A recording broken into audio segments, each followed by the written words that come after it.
Hey friends and music makers, what if I told you the secret to organic house isn't in the samples you choose, but in the spaces between them? Today, I'll be creating an organic house track from scratch, focusing on those warm pads, organic textures, and layered percussion that define the genre. I'll walk you through every creative decision and production choice while answering your questions live.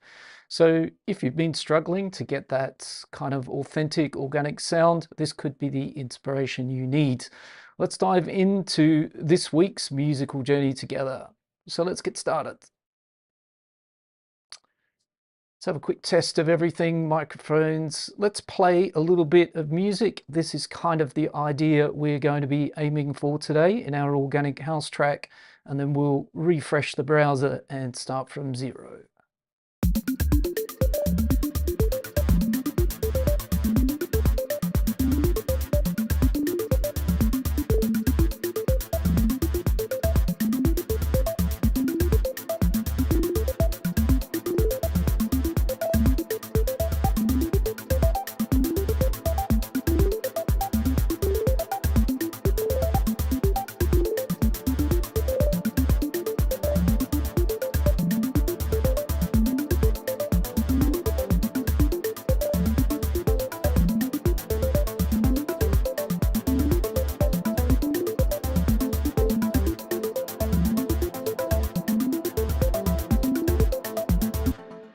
All right, so that should be everything working. It was just a quick look into where we're going today with our organic house idea. But as I said, we're going to clear the screen here and start from zero. That's just to test the levels. Of course, if you're new here or returning here, feel free to drop any questions in the chat and I'll do my best to answer them as we go. And I'll also try, if I can remember, to take a pause in the middle, just so we can go and grab a drink or have a little break, and there I can field some questions as well if you like. So let's start with a brand new live set. And yes, we don't need to save that. Xavi Diaz, good afternoon. Buenas tardes. Hope you're well, my friends. Good to see you in there. Not sure if you were here last week. I don't think so, but you may have seen my community posts. This will, by the way, ladies and gents, be the last YouTube live stream of my once a week previous format. In the end, as I said, I put it out there as a question to those of you who tune in and watch the live stream. What do you prefer? And you can still answer that question. It's in my community post, asking, would you prefer to see one longer live stream at the end of the month, or maybe one or two spread out, like the second week in the month and the second Sunday and the fourth Sunday of the month? Anyway, we'll talk about that perhaps a bit more towards the end of the video or in our break in the middle. But yeah, some changes on the channel. In the same time those changes are happening, I'm also putting more shorter form videos up, one a week. So the whole reason for these changes is to bring more value and quality, not less. So I still want to help you, the same as my goal has always been on the channel. But as I said, workloads increase, summer's here, lots of things going on, and I'm sure many of you can appreciate a lot of work goes on in the background, not just during the streams or during the videos, researching, testing things out, and as I said, bringing you the best value I can. Gleb, a very good afternoon to you and a hello to you. So, organic house. Maybe if you're here already, you've heard the little preview of what we're doing. Let's start straight away by setting a tempo of about 122. Organic house, it's an interesting genre. I think it's only new in Beatport I'd be interested to know if anyone knows exactly how many years, but it wasn't something that was there always, as there's been overlaps. We could find it in deep house, electronica, and melodic house, and a lot of these genres, they overlap. So then, therefore, what is special about organic house? Well, let's kind of look at that today and try and figure that out and make some nice organic house is the idea. So first of all, I have put together a little folder with a few bits and pieces. And so what I'm going to do is I'm going to start with a bit of a drum rack. And that's going to be, maybe we'll do drums as a starting point. So let's have something like a hand drum rack. This, by the way, is an Ableton Live preset, not something I've custom built, as is the second drum rack I'm going to add here as well. So that's going to be a couple of starting points. As I said, we'll build up some drums. I think that's a very important characteristic of organic house. We're also going to have a track for some pads, which is also where we're going to get working quite soon on a chord progression. So that's going to be our pads and chords, and that's going to lead us into all sorts of great directions. We're also going to do a track where we use, I'm going to show you a good way to come up with some ambience, some sort of texture and atmosphere, which I think is really important with this genre as well. And let's do that in a clever, kind of creative way. So let's have an echo from Ableton's effects. Let's have a spectrum analyzer, resonator, beg your pardon. We're going to use these two, and I'm going to show you a little trick that we can do with those to come up with a kind of cool texture layer. So let's start with the drums, and let's start with a really cool thing that I saw during the week. So I'm sure many of you, I hope, are Ableton Live crew. And maybe you follow the Instagram account of them and their official channel, and they do a series of videos featuring different producers and artists, and it's called Ableton One Thing. And the one they did this week was with Cristiano Nicolini, very talented guy, a guy that also I worked many years with Point Blank, also a Point Blank instructor, as well as SAE, I think, at Barcelona, Matakind, and he's worked with many artists like Dubfire and Nicole Modaba and people like that. So great guy to learn things from, and he did a very cool trick with a drum rack in his One Thing, and let's take a look at that. Let me recreate that in a way that can help us here with this organic house track. We can do something really kind of creative with that idea. Let's also have a MIDI track, and let's put a kick drum on it. Nice and simple, 4 on the floor for now, and we'll just have, as I said, 4 on the floor pattern. Let's use a sample. We've got a nice few punchy kicks that I've kind of bookmarked over here. So let's maybe use one of those today as the kick drum sample. Nice and easy. We'll drop that down. Hit play on that. So there's our kick for now. We can always change that later. So the first thing we're going to do is with the hand drums, right? And in this drum rack, we've got all sorts of kind of interesting sounds. Let's have a flick through that. So we've got kind of, well, what we'll do, we'll open up a MIDI clip, and we can turn on preview here, and then we can have a little listen here.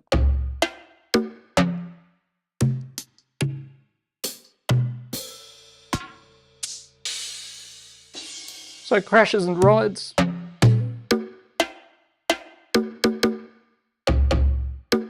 Some nice perky sounds. So it's one of those that I'm thinking to use. Now, what we could do traditionally in the drum rack is obviously draw out a pattern here, right, for that particular sound. But if we wanted to create that, if we wanted to turn this percussion sound, this drum sound into a melody, it's much more difficult to do. We'd need to take it out of the drum rack typically, or we'd need to go into the sound itself and do some interesting techniques here where we would decide how we would kind of turn that into a melody.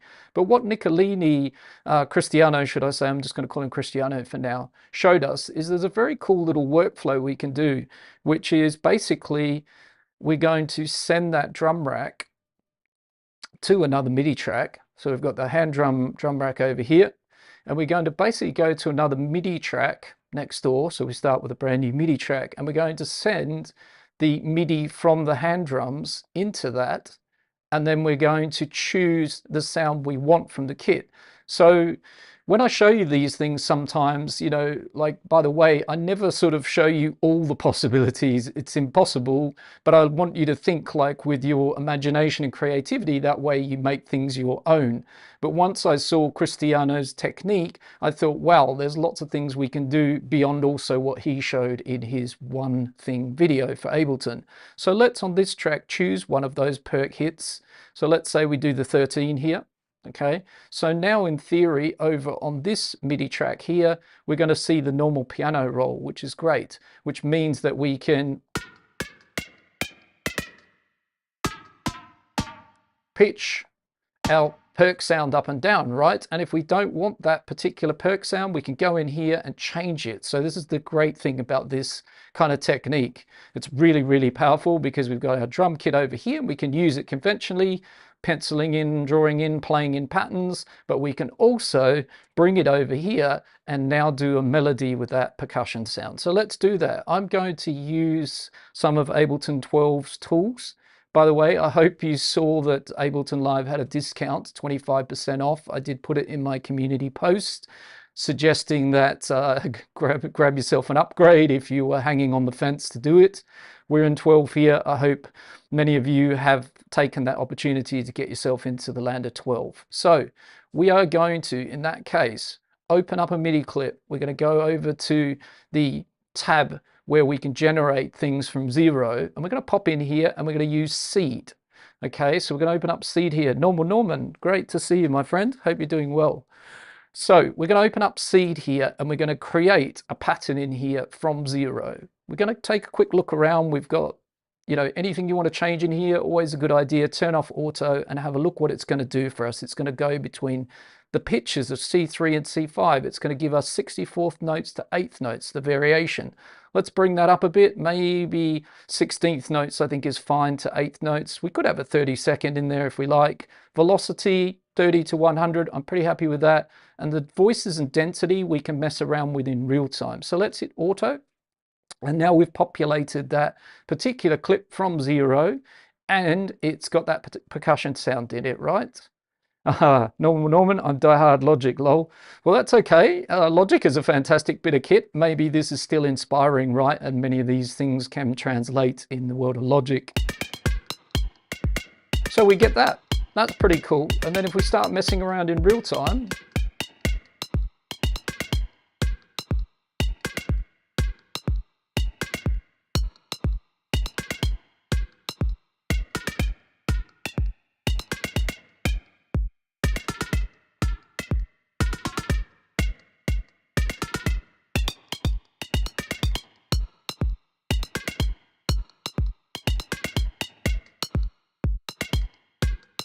it's a starting point, right? So you can kind of run this as many times as you would like. And then, like I said, if you particularly didn't like that percussion pattern, the one from the hand drum rack, so we're kind of making organic house. So we've got this nice hand drum kit. What I thought straight away is, oh, great, we could swap that kit to a whole new kit. Right, very easy to do that. And then we could also swap out the sounds and we can also try out some of the different sounds right here. So we've got the drum rack routed over here. So we could say same pattern, different percussion sound. Pretty sick. All right, so let's try out till I find the one I'm looking for. I think this one's good. And now what I can do is all sorts of fun stuff as well, because I can actually access that inside the drum rack. So if we open up the full drum rack that's over next door on the MIDI track, of course I can balance the volumes here. And I can also get into that clip. There's the instrument and I can start messing around with it in here as well. So this is an excellent workflow, and I think particularly for a genre like this. So let's do something with this sound already. Let's give it a hybrid reverb after it, and let's play around with this mainly to get a bit more sort of texture out of it. So I really like the sound now so far.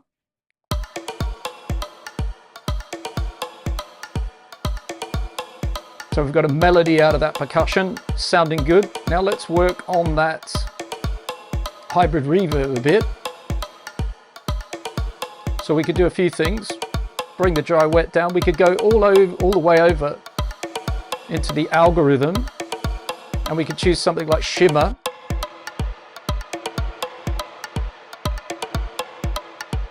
And then we might bring a bit of feedback in here as well on our delay side of the reverb.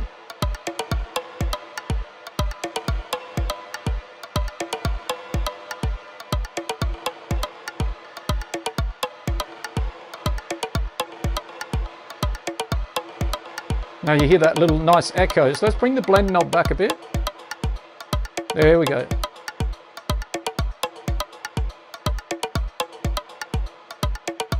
So you know, big thank you to Cristiano for sharing his technique, because this is a bit of a game changer, right? It's really nice to get a drum rack and we're not needing to do anything to change anything there, but we're able to route it over here, come up, use seed in 12 to give ourselves a nice bit of inspiration here. And as I said, that's just a starting point. We could roll this dice many times, as many times as we like. We could change the pattern. What we also might do while we're here, let's pick a scale today. Let's have E minor. I worked in that last week. Let's do that again. Let's select all the notes here, and then we'll pop over to this tab and we'll make sure that all of these pitches here, they don't have to be, but let's just say we fit them to scale. So that way we're not going to run into any trouble. The note pitches that we've got here are in E minor, and that's the scale we're going to be using for our chords and stuff. And then, like I said, you can play around with this, change the timing. So maybe if I copy it down one, here in the new one and down here, I move the timing a little bit.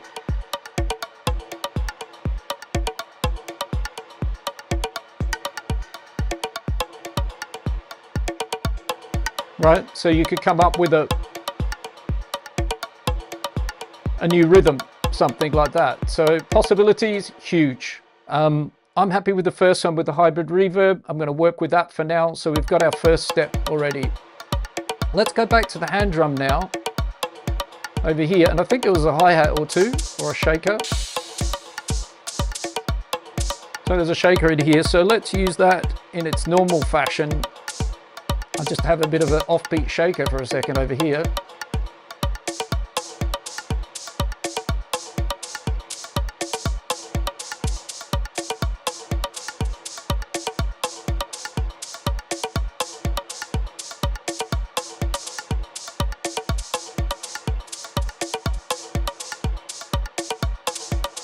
And let's also randomize everything a little bit.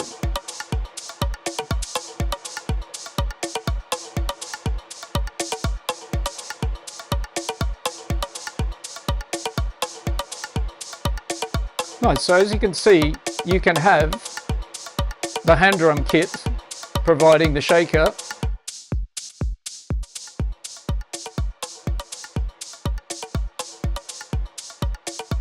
Now we've got it routed to another MIDI track where we're feeding in this melodic percussion that we've built from the same drum rack but over here. So let's do a little bit of quick housekeeping, and we're going to call this our percussion.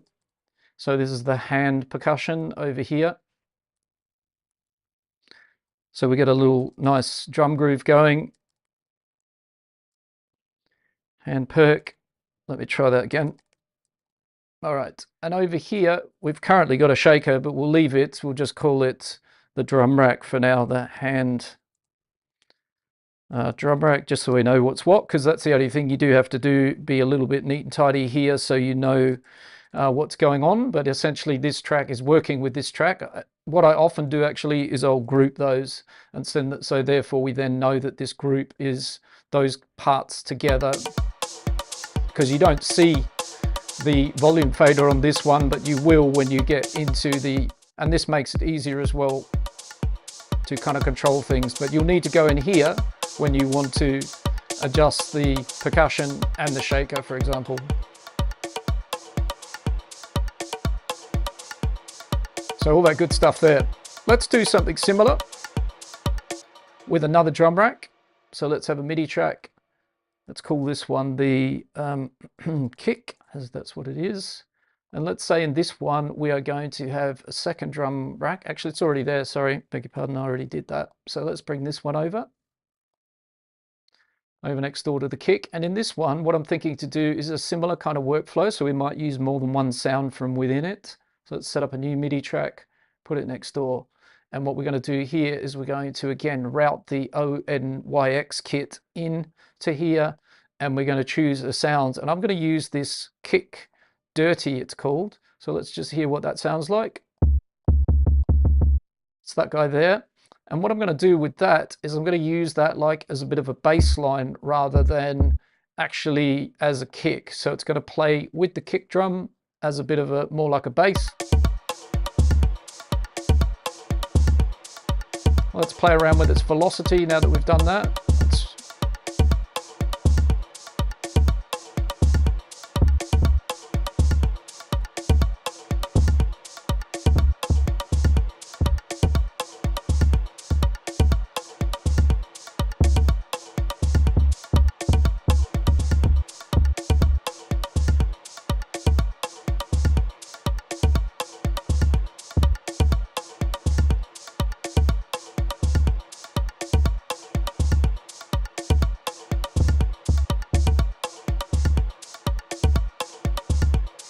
Nice. And if we wanted any of these things, we can also use a bit of Ableton 12's Humanize to get a little bit of feeling.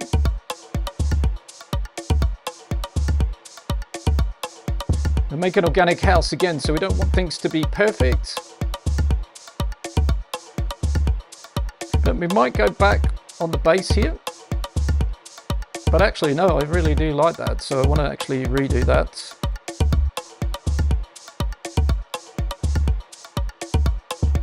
I can hear the difference. It was subtle, but it was quite a difference. And we're going to do that back over here as well. So we're going to go into a hand perk and all of this melody that we've got now going on over here. Let's select all the notes.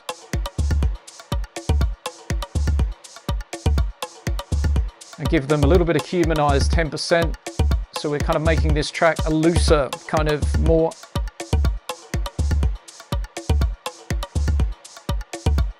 And we don't have to go crazy. So maybe we keep the shakers nice and tight and we leave the percussion and the bass to have a little bit of that. So this dirty kick now, working like a bit of a bass line, right? And that means, again, I've got this whole Oni YX or Oni X kit available to me to do other things with, right? The same as we've done over here. So pretty cool, I think. It's giving me the option to do the similar workflow. So maybe I go into here and I listen to the Oni YX kit. So it's got some nice hi-hats in it.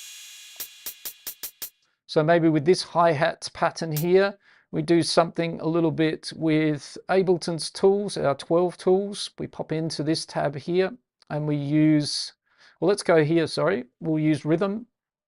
And let's just turn auto off and check what we've got. I'd like my notes velocity to go right down. So we're going to make a new pattern in here. So let's get the velocity low, velocity high. The rest of it, step duration, I'd quite like 16th notes. I'm going to change that. And now let's make sure that it's this sample. So we've got that up selected in the top up there. And now we can make a pattern just like so. We're going to mess around with this pattern. Something like that straight away, right? And what we've got nicely from this, using this rhythm in 12, is we've got already really nice ghosting sort of notes, some different velocities, some different accents. And you can go a lot further here, so we could add splits. I don't want that, but we could. You can shift the timing around of the whole clip. Again, I'm fine with it, but there's lots of, just like I showed you with the percussion, there's lots that we can build on here, which is really great. I'm just taking a pause for a second. I'm going to have a sip of water. By the way, if you're new here or returning here, feel free to add any questions in the chat there. Say hello, and I'll do my best to answer them. All right, so we've got a nice rolling groove, a bit of a bass from that kick. Similarly, we can get right into this rack here, open it up, and we can play around with the two different sounds, process them differently.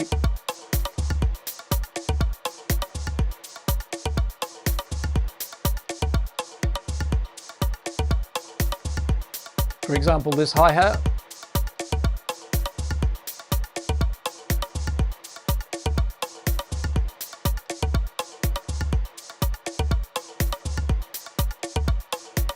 Gonna make it a little tighter.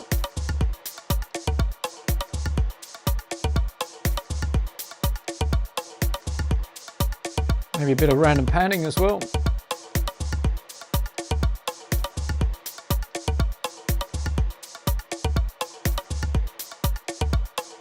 also try a little bit of erosion.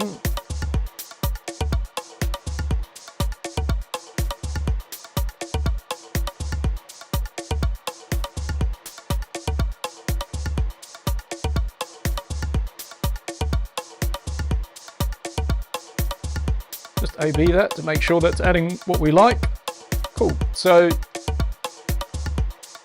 now you can start to see this workflow coming together. As I said, once again, I'm going to say thanks, Cristiano, for sharing it in Ableton's One Thing. So we're going to group this one as well, just so we know what's going on.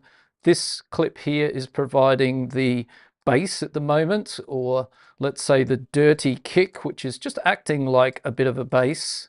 And then this clip over here, or maybe I've got that round the wrong way. I have, so yes, might be one of those days today. A few errors creeping in here and there, but yeah, that happens sometimes. Okay, so it's actually the hi-hat there, and this one is the dirty kick. So it's good to, as I said, like check these things.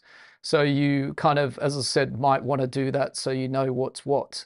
So these groups kind of contain different drum racks, and then this workflow where we've stretched them out.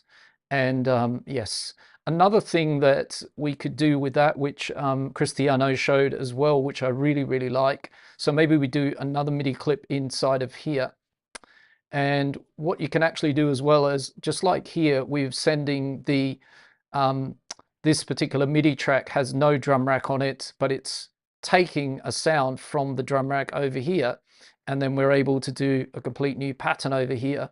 Well, one thing he also did was another one where you can send the drum rack again, so it's going to be called hi-hat in this case, to itself. And that means as well, you think, why would I do that? Because I could be over here just programming whatever I want conventionally. Well, the idea is that you could come over here and then maybe you do something similar with the hi-hat again. So let's say we just make a new pattern here. And what you can then do is actually change around over here, things like the time signature.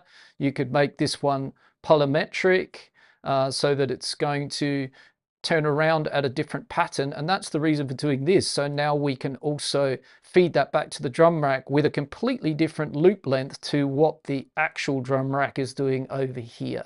So really, really clever stuff, right? So maybe we switch this one off and now we've got something, a polymetric kind of hi-hat pattern here. It's doing its own thing versus a conventional hi-hat pattern here that's looping around in 2 bars on the drum rack itself. So hopefully you're following that. I'm actually going to call this the drum rack because then it's less confusing. I actually like that little polymetric hi-hat now over here.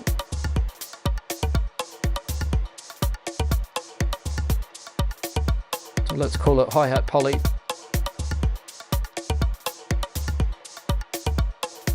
So yeah, lots of good stuff with this workflow down here. All right, so we've got those couple of things rolling now. We've got a bit of an organic house groove sounding good. So what else did we do earlier? We put this little track together over here. So let's maybe just bring down our levels a little bit.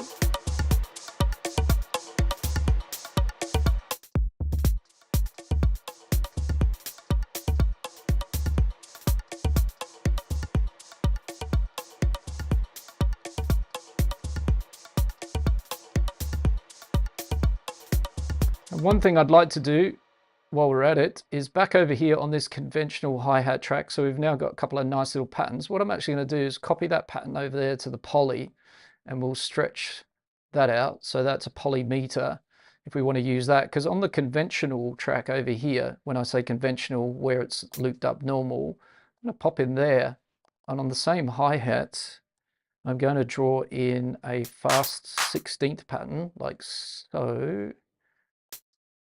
Let's randomize that so it's got some vibe to it. Let's have a listen to that. We're going to use this later. Nice.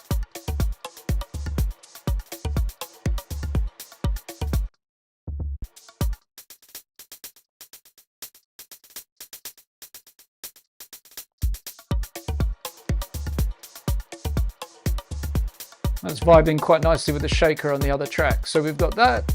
Then we could also mess around with these guys.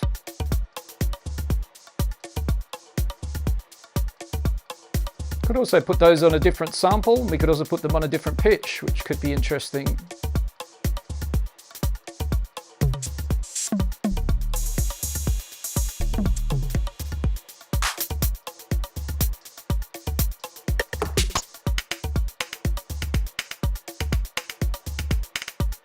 Yeah, so maybe we use it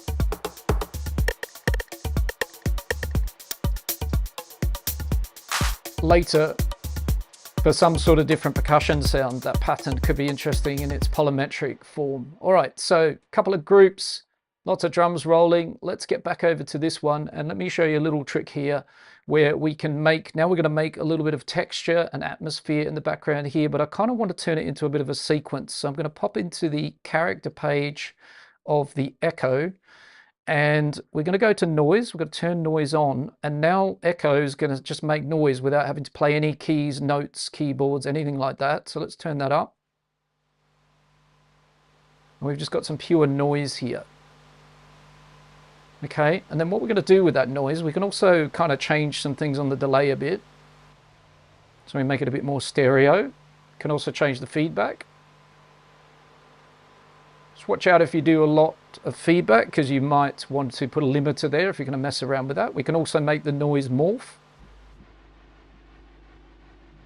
so we can get it to wobble around. Super nice. We're going to do that. Let's have a bit of morph so it's not static. But then what we're going to do is we're going to kind of turn that into a bit of a sequence here. So we're going to turn on spectral resonator, and we're going to start getting that. Okay, and then what we're going to do with that is turn it into, bit by bit, a little bit of a pattern. Let's roll off the lows.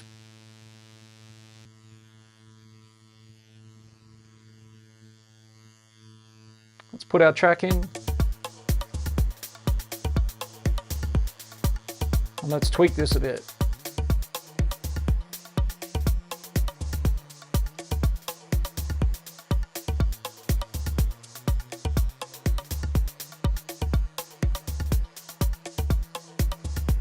Quite like it low at the moment, so I'm going to leave it on A. A is in the scale, we're in E minor, but there is an A. Let's mess around over here a bit.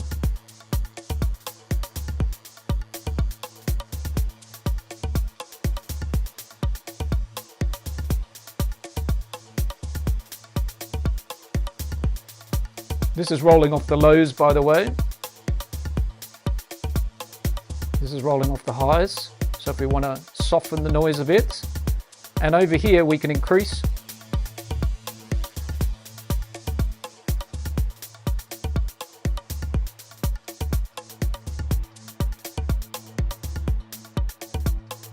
Make it really move around, and you can use lots of the parameters inside of the echo itself.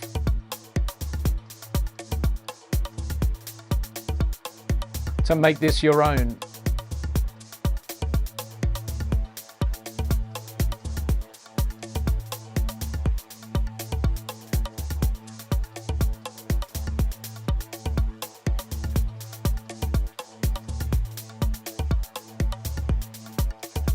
So we can change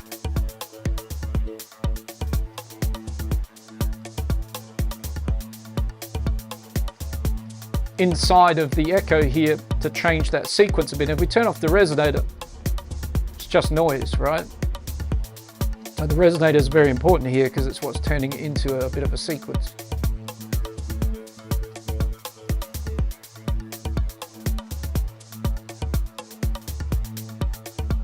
And that's at quarter notes at the moment with the square wave modulation.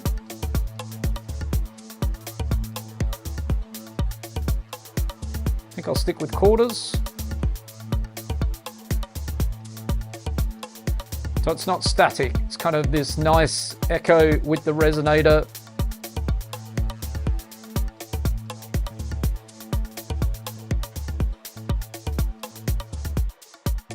Yeah, I think it's Wanderer for me, low cut.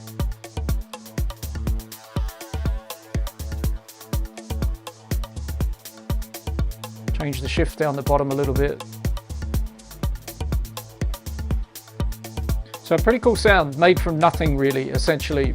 It's just an echo and a spectral analyzer, right? The resonator, I keep saying analyzer. Let's just balance the volume a bit.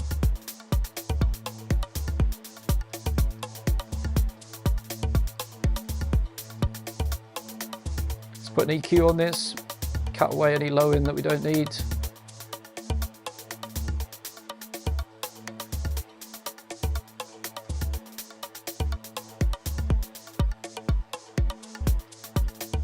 So let's look at one other thing we can do here. So we've got this fast 16th hi-hat over here.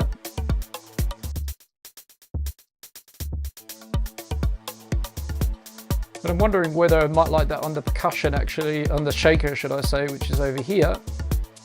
So I'm just going to try copying that pattern over to here. Copy it rather than replace it. Bring this up to the shaker.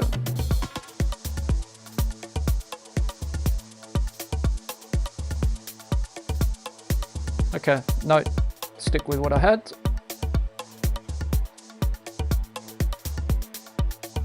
Okay, so what we can do also with this track, which will just keep buzzing away in the background, by the way, which you can always change if you want. So this is not going to stop unless we take it away. So we might print that to audio. We might do lots of things with it, but we've basically created out of nothing this kind of sequence in the background that you hear. So now what I'm thinking to do, I'm going to put a gate on it.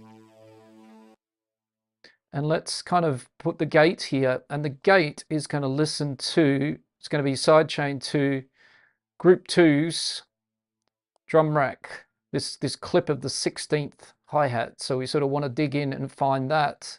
And that's what it's going to be gated to. So let's do that.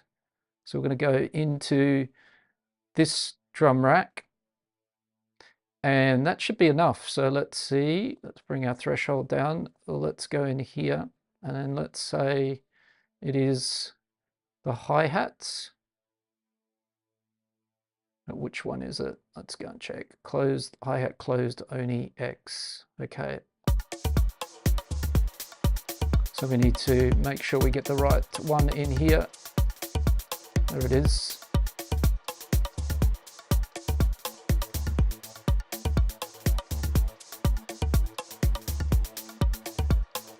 So the idea to gate it is to create this. Let's boost up the gain into the gate a little bit, so I can make it more of a sequence that follows that 16th hi-hat pattern. So it's now echo, the noise of echo. We can actually bring this modulation down a bit now. Hope you're following along with this okay. We've got kind of quite technical here, but it's kind of a cool technique. And if you wish to repeat it, it can be a good one to learn how to do it. So I'm going to bring the morphing down a little bit. The noise is going to stay up in the echo. Everything else is fine in the echo. We could have more feedback, like I said, if we want. But just watch out, if you push that too far, you could want to have a limiter afterwards. Also the dry wet, depending on if we want some of the original. But in this case, it's all just noise from here. So we've sort of got the echo working the way we want, the spectral resonator the way we want. And again, if we just turn that off, it's just noise, right? We've got an EQ cleaning it up a little bit. And now we've got this gate taking it from that and making it into a bit of a sequence.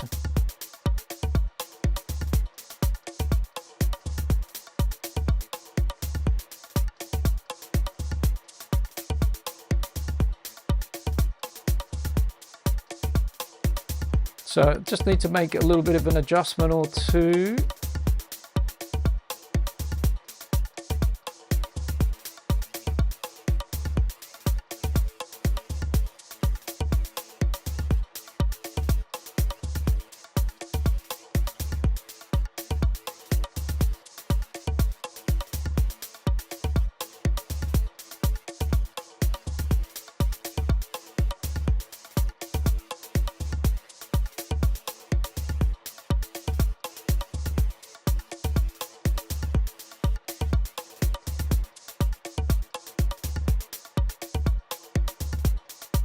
Okay, just going to go back a couple of steps.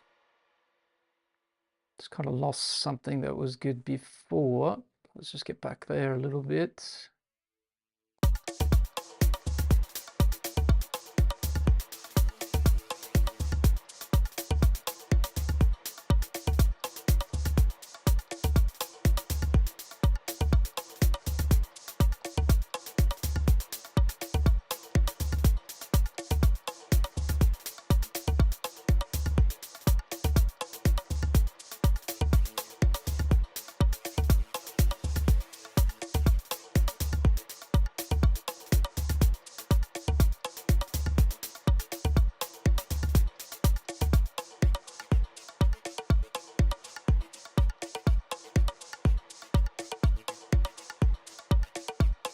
Just tweaking my sequence a little bit, making sure it's doing what I want it to do.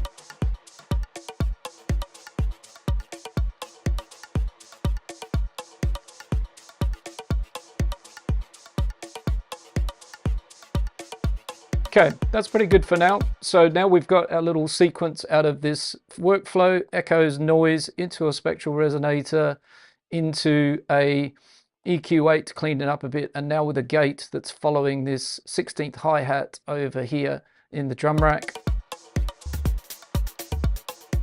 That's what was going on. Somehow that track got switched off. I knew my ears was telling me something wasn't quite right. Okay, let's try that again a little bit then.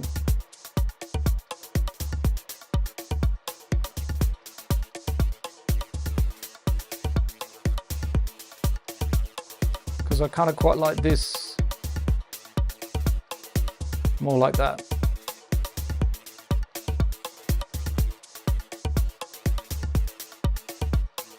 Okay, so let's name this our noise sequence so we know what it is. Let's do a bit of housekeeping. As I said, the track's got pretty kind of complex quite fast.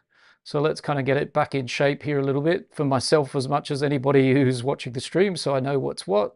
Give it a bit of a color or two as well, that'll help me with that. So pads and chords are normally kind of blues in my scenario. This drum rack over here is all about, at the moment, percussion. So it's our kind of nice hand percussion melody. So let's name that a little bit further.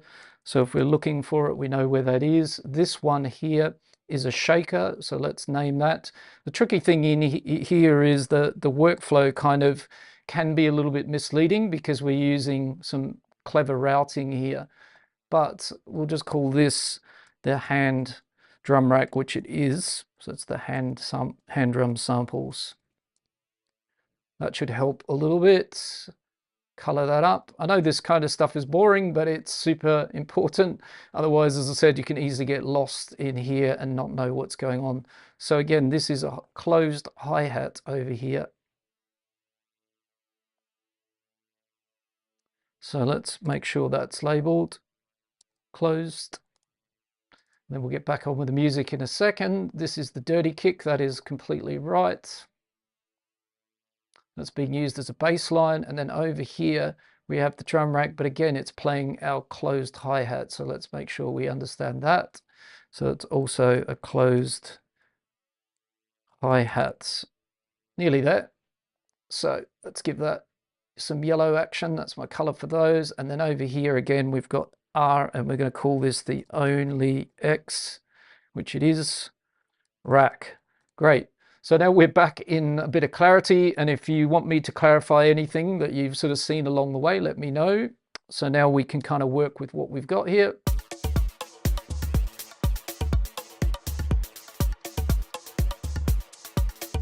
And now let's get into some chords. So over here, we're going to switch on this empty MIDI track that says pads chords. Let's get an instrumental two onto that. I think I've bookmarked a pad instrument over here that I quite like. So let's use maybe this world pad here. Let's turn on my MIDI controller, my keyboard. Wait for that to fire up. And then we're in E minor. There we are. So even if we want to do this before we actually add this synth, that might be better. Let's stick to something that I do a lot of when teaching and coaching, and that is, let's just use a piano just to get the sound right, the chords right, and then we'll switch it over to that synth. So now I'm just going to try out a few different chords. E minor.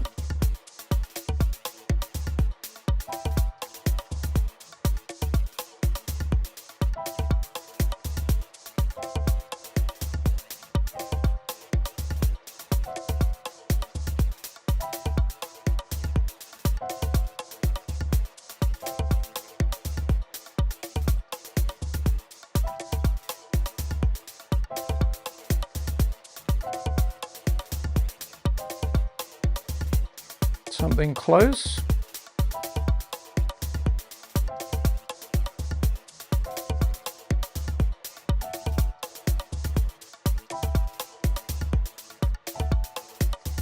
Okay, maybe that movement, but later.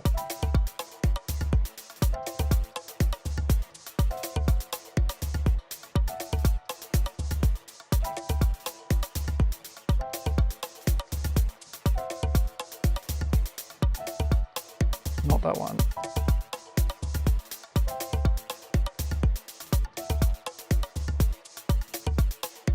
Okay, let's try this.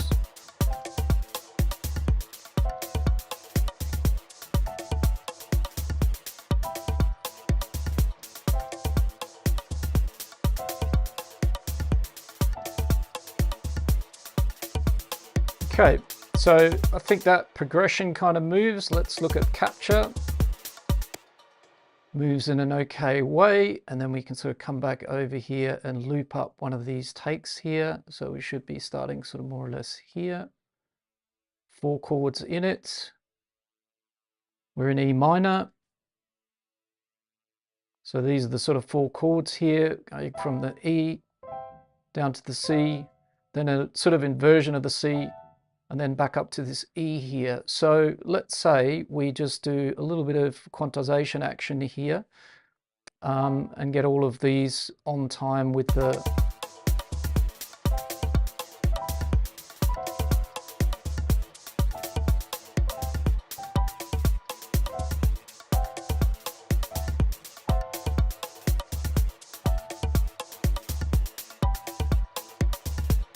And let's zoom in. We're kind of keeping them fairly natural. We'll just make sure, as I said, we're not cutting off, chopping off any notes, so they all sort of start on time.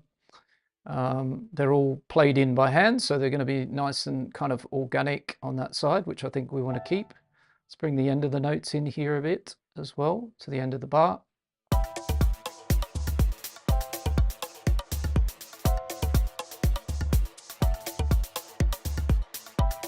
Now let's make them legato.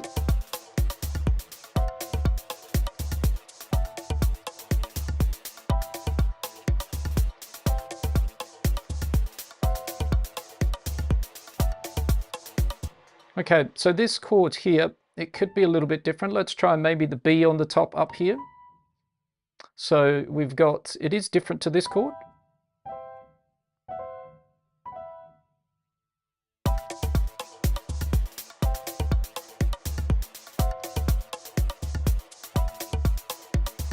I think maybe it was better where it was on the A, but let's try an inversion.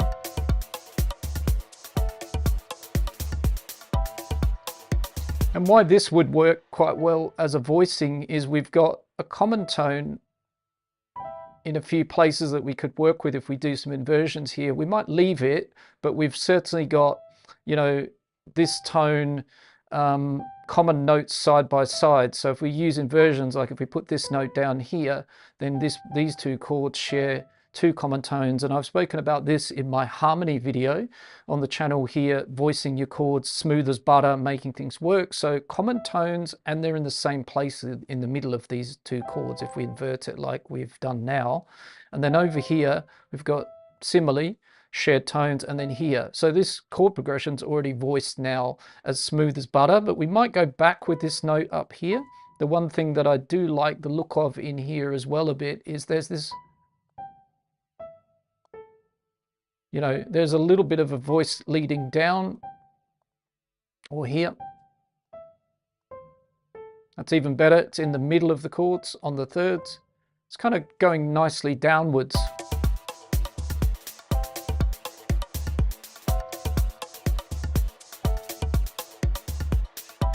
Let's try this down.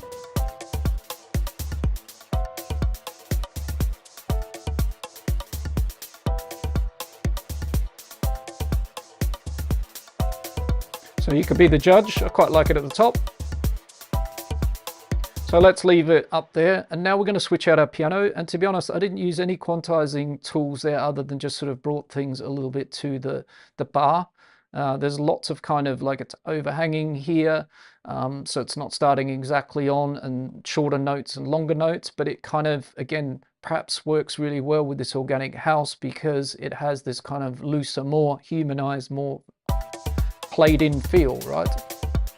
So if we now switch this instrument from the piano, happy with the chords, let's switch it over to a synth that I had earlier. Pads, and warm pads are very much, I think it's a good idea in organic house to have a strong chord progression that you're going to use, and that in this case is going to drive these pads.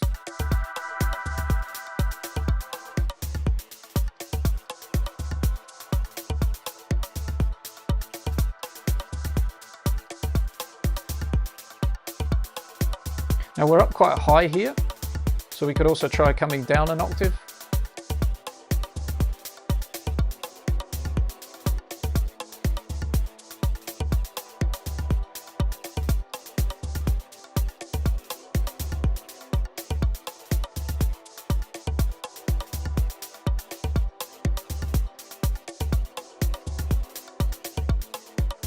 Yeah, it's a bit too low with the A down there, but maybe if I put the A back up and revoice these.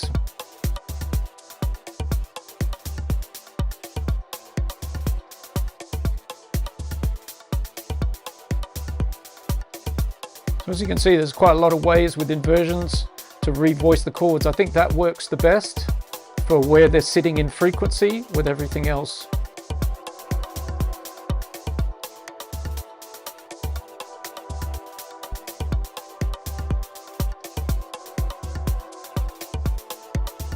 Just have a look at the pitch in here.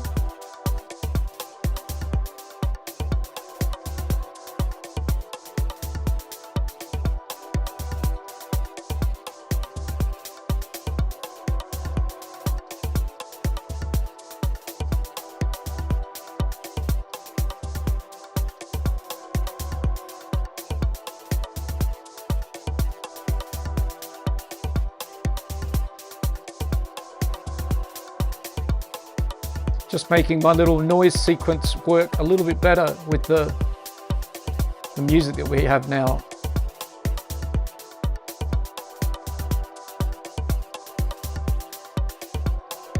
Let's give this also a little bit of reverb so it can get a little bit more room to it.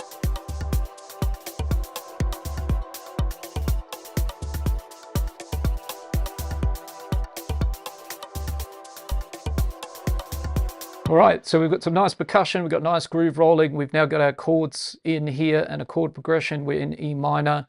Let's copy this clip down so that we've got an original one of all the playing, just in case you ever want to go back and revisit. Maybe there's something over in here, and then on this one, we're going to pop into the one that we've revoiced, crop it, and that's now going to be the basis of our chord progression. So now let's have another MIDI track. Bring that over next door, and now we're going to work on arpeggiating those chords, right? So that was the idea behind getting a chord progression going as well, is now we've got something that we can arpeggiate into the next part of this organic house track. So let's do that. So we've copied the chords over, put it on a new empty MIDI track that's now labeled as ARP, and we're going to grab an instrument for that. So again, something that I've bookmarked that I quite like. Chavidia is starting to feel it. Great, that's good. That's where we're heading. I'm just going to have a sip of water. We're also reaching around the midpoint of today's stream. So if you wish to have a few questions and for me to answer them, feel free to fire them away right now. I'm just going to have a sip of water, and as I said, we can have a little pause for a quick second. I'm sure you'll be happy to add your questions as we go. Okay, I might struggle to pronounce your name correctly, which I apologize if I do, but it's Yujit Bora. Maybe you can help me with that. Hey, are you going to upload this whole video to any platform if you have similar videos like this, making tracks from scratch?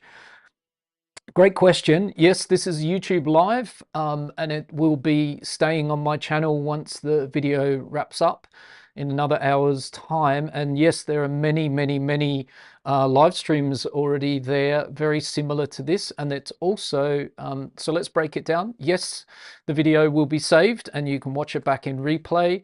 Yes, there are other projects that I've done that are the same, and they've actually basically become a project where I've gone from what you see today and then developed it all the way to an arrangement and a finished idea. There's indie dance, there's melodic house, and they're all kind of in playlists, but there's one particular playlist on my YouTube channel, This All Is, that also has like you know, new ideas from scratch that haven't evolved. So what I normally do is, if it's just an idea from scratch like this and we don't turn it into a series of weeks making it into a full track, it goes in that playlist. And if it makes it to being something that I'll work on for 2 or 3 weeks, then those are in their own playlist themselves. So indie dance, there's 4 episodes.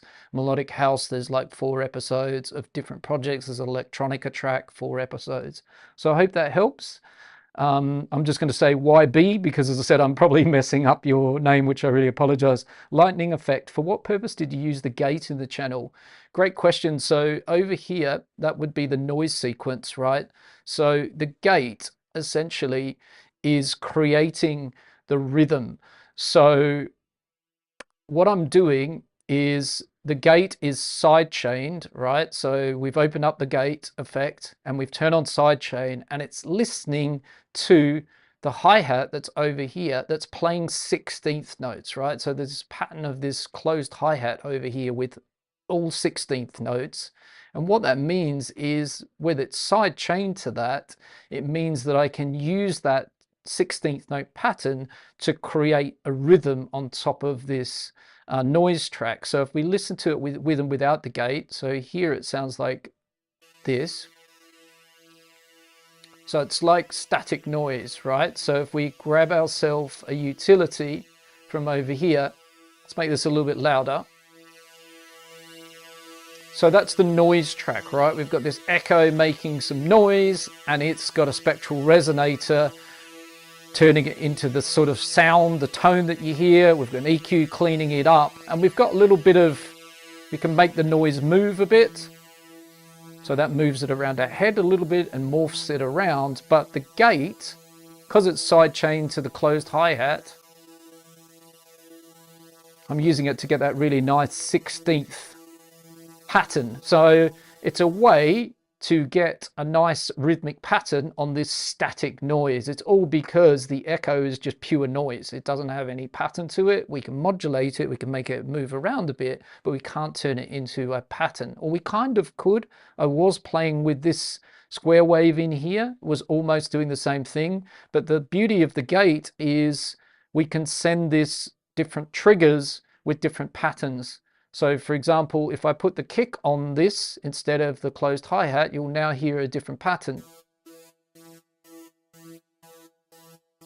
So we're telling the noise, follow this rhythm. And the cool thing about using gates and sidechains like this, I know it's quite technical, perhaps if you're new to this, it could be quite an advanced thing, but essentially I can send to the gate MIDI notes, audio, and influence this noise to follow that rhythm. And it means that there's a very open playing field sound design wise. I can even make a track that just has sidechain triggers for this noise that are different patterns. So I hope that sort of helps a little bit. I know it's kind of quite technical, but it's a cool sound design kind of technique that, as I said, can yeah, influence this noise with a bit of rhythm. So we want to make sure that we sidechain it to the right track and that everything's working, which it will be in a moment when we take the solo off.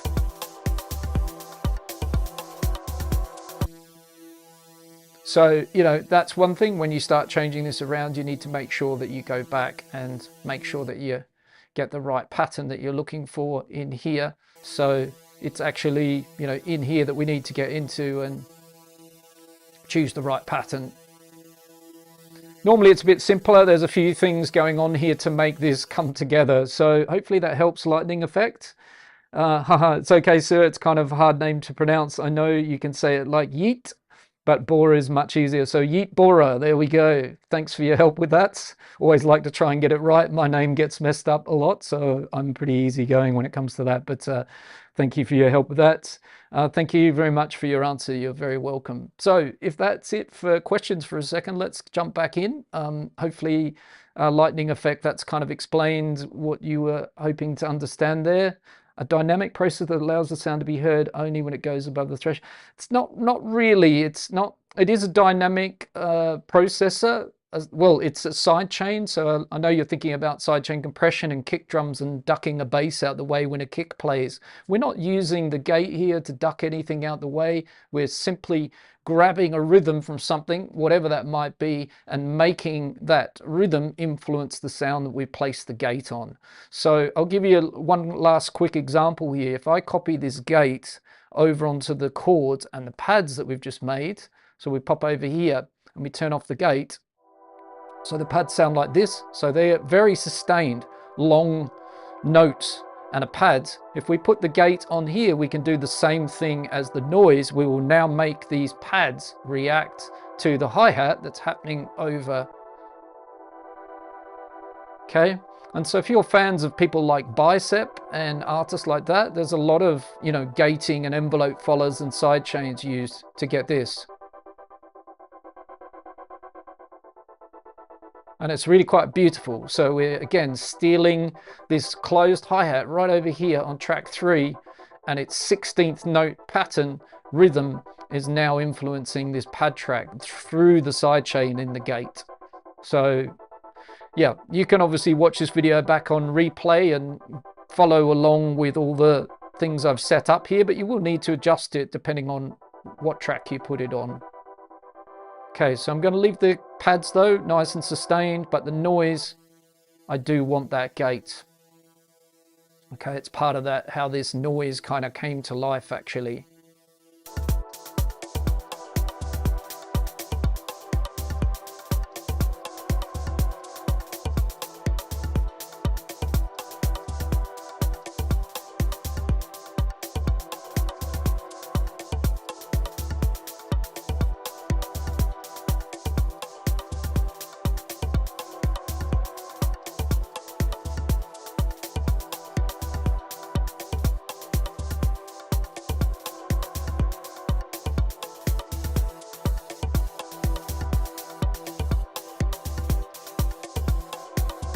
Just needs a bit more boosting to get the volume up so the sequence is working well. Okay, so now let's get stuck back in a bit here.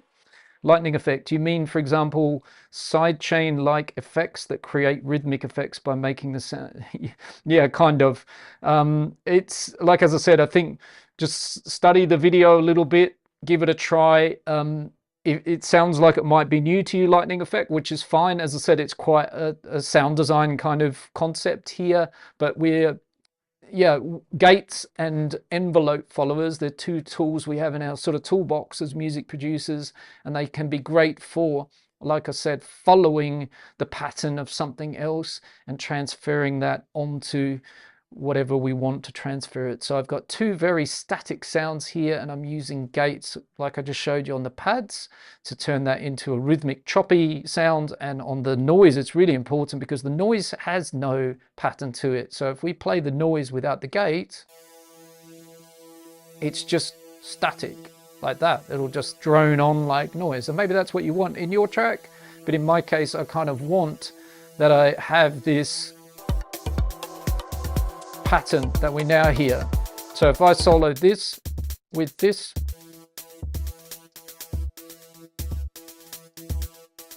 that's exactly what I'm after. I'm after this,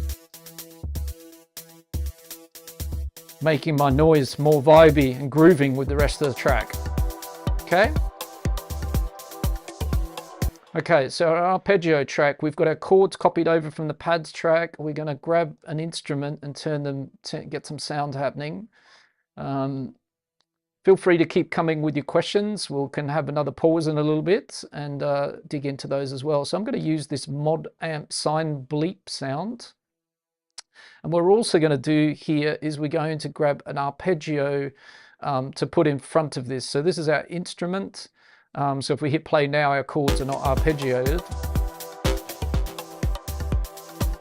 So I'm going to show you something else here as well. Obviously we can turn to our normal MIDI effects folder in Ableton Live and go into there, and we can grab our Ableton Live arpeggiator. And this is a great device. It's been around for a very long time and it does the business. But I'm going to show you another arpeggio within Ableton Live's environment, particularly 12.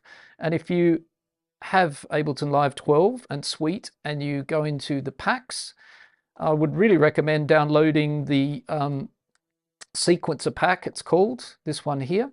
And it has some great sequences in it, and I absolutely love the SQ sequencer. It features a lot on my channel and a lot of the videos.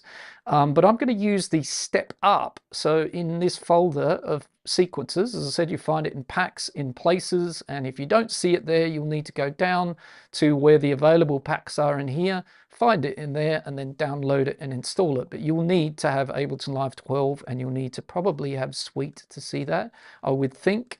Maybe also Standard potentially has the option to grab this pack. That I can't really answer.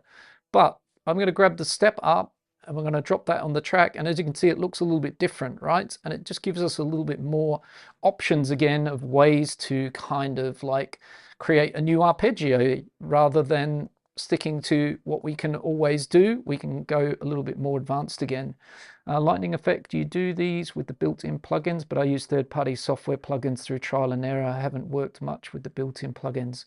Gotcha. Well, I'm sure hopefully in your third-party plugins you've got a gate somewhere or an envelope follower, and those are two things you can use. Or you can't use the compressor, because that's going to, you could sidechain with a compressor, but that is going to change the dynamics and the envelope of the sounds in ways that you don't really need to do like we're doing with a gate or an envelope follower. All right, so arpeggiator in front. The one from the sequencer pack, step up it's called, sound behind it, instrument, let's go.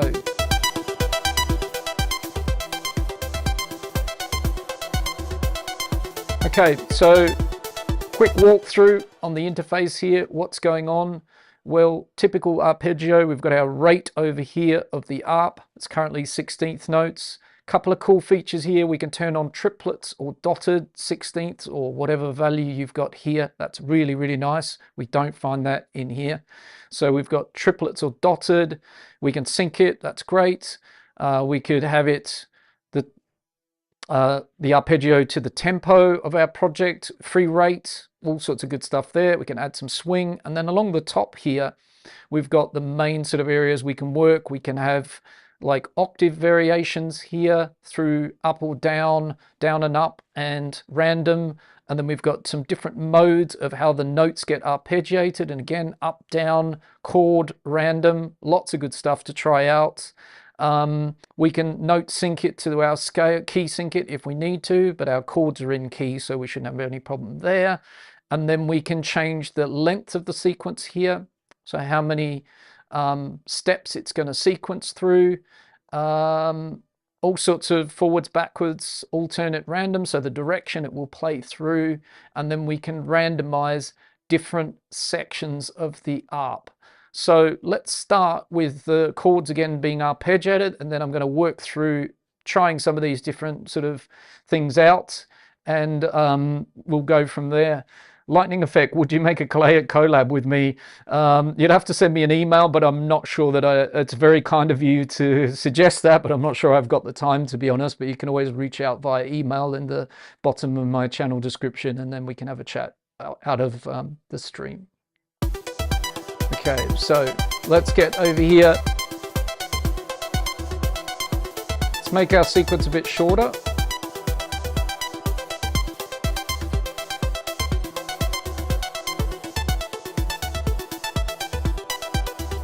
And now let's get some randomization into the velocity in here.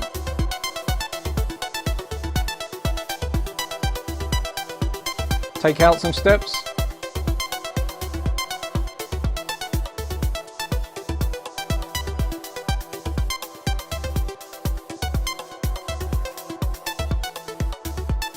I don't want it too busy. I want like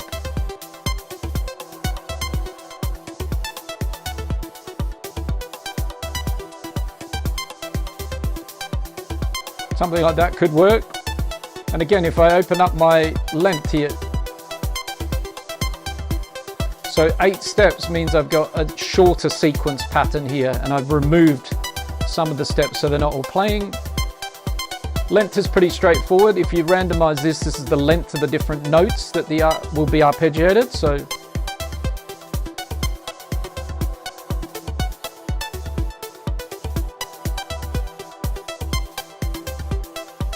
you can also draw in here.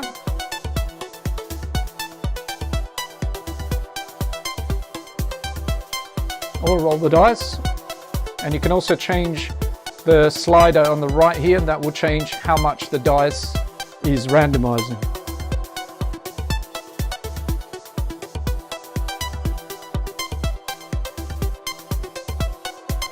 So the chance of things happening or not.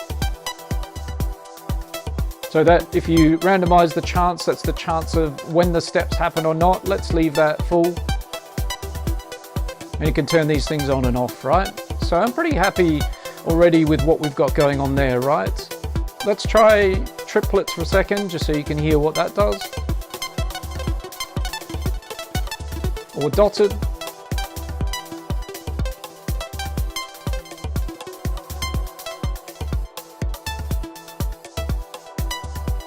So it's giving us some nice possibilities that we don't have over here.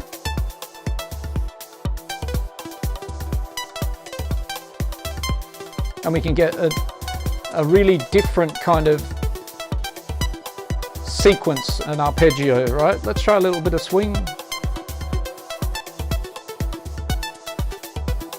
Nice.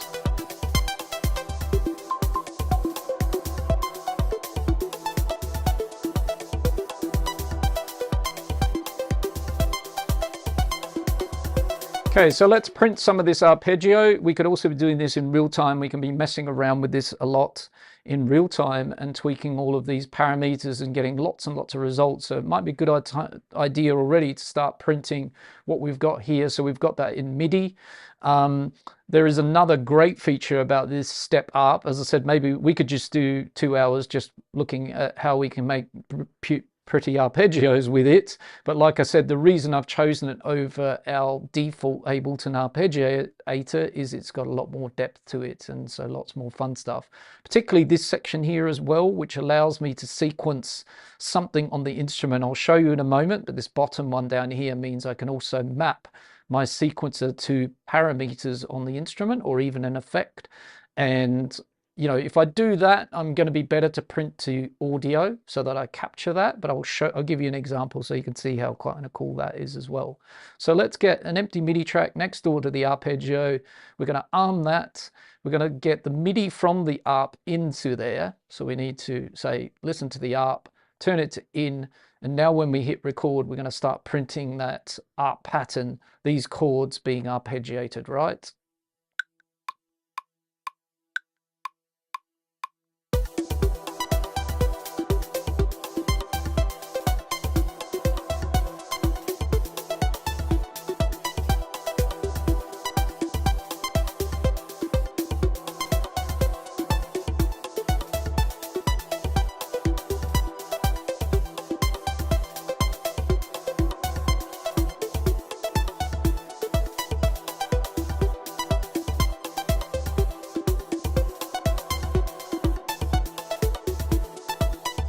So that's clip 1, right? All nicely printed there. Now we could go back here. Like I said, you could be doing this in real time. So you could hit record here. And you can go to the ARP track.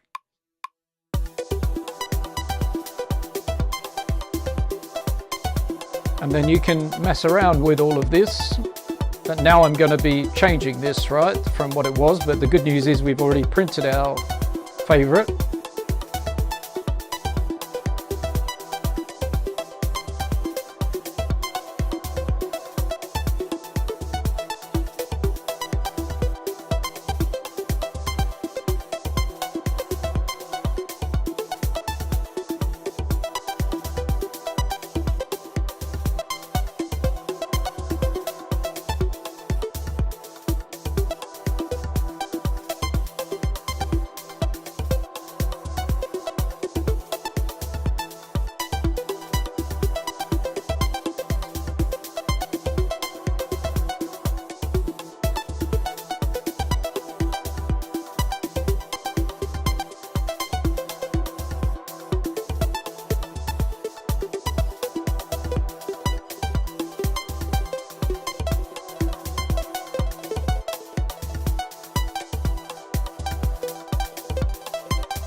Right, so you can take this quite far. So now we've got another clip here with what I was just messing around with. And so then when you do something like that, you can come back in here and you can go searching around and hunting for your favorite section and loop that up, and that could become your arpeggio, right? And you can carry on doing that as long as you wish until you find what you're looking for. And if we now sort of like essentially we don't need our chords anymore, we can copy our clip 1 back over here. So let's call that number 1. That was the first arpeggio I recorded with kind of the settings that I thought were quite good. So I'm going to switch this off now. We don't need that arping and arp. And now we've got clip 1 and we can hit play. And we can work with that. Or we could bring over 2, as I said, much more experimental.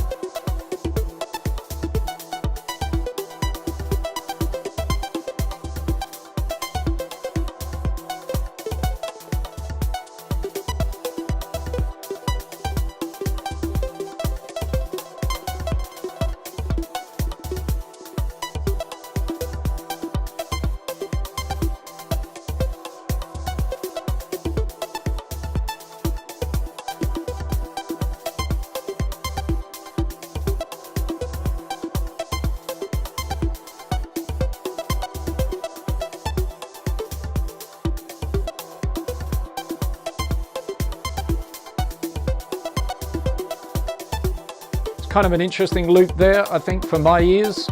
So lots of stuff we can work with, right? But let's say we just stick with our first clip 1 for now. Although I'm drawn to 2 actually.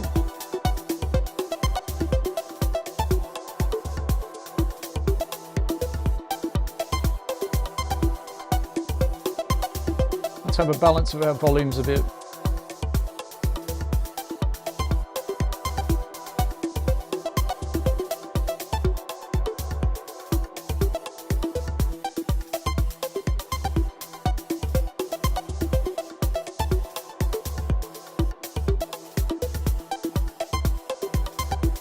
And also we can edit and modify these clips like once we've got them rolling, so we can adjust them to our personal taste. So I quite like this loop too, and so maybe in here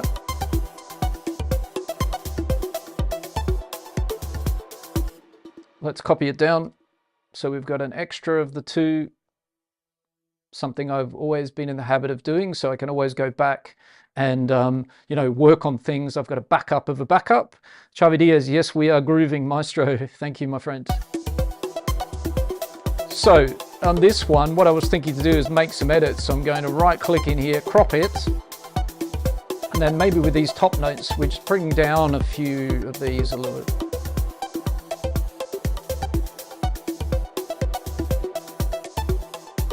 Bit like that.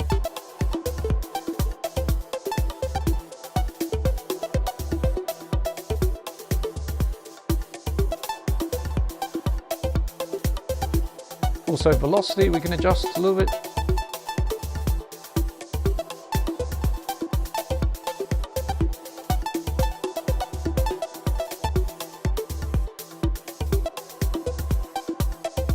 So if we were to put a little bit of delay after this arpeggio, let's all clean it up a bit as well.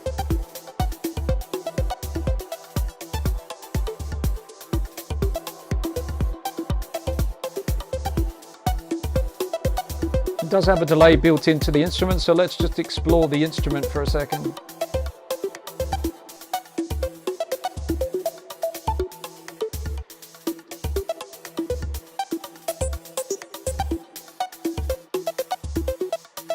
So we might choose to kind of turn off, even though it's got a lovely built-in reverb and delay, we might turn those off and just use our own after the instrument. Although I like the reverb.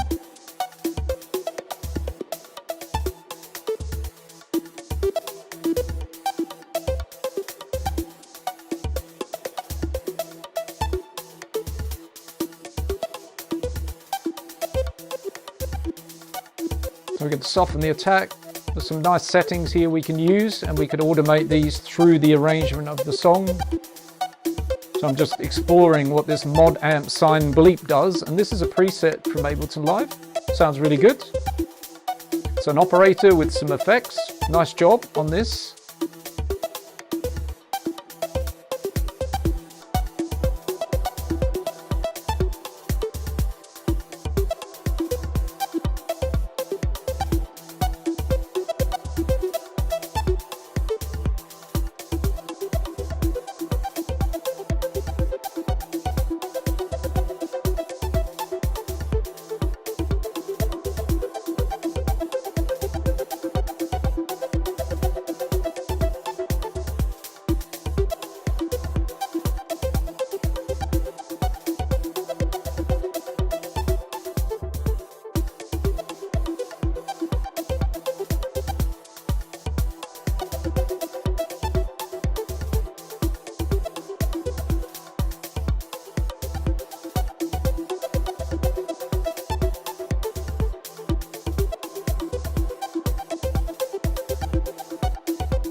Okay, so just playing around with the levels, just tweaking a little bit, getting things to sit where I want them to sit.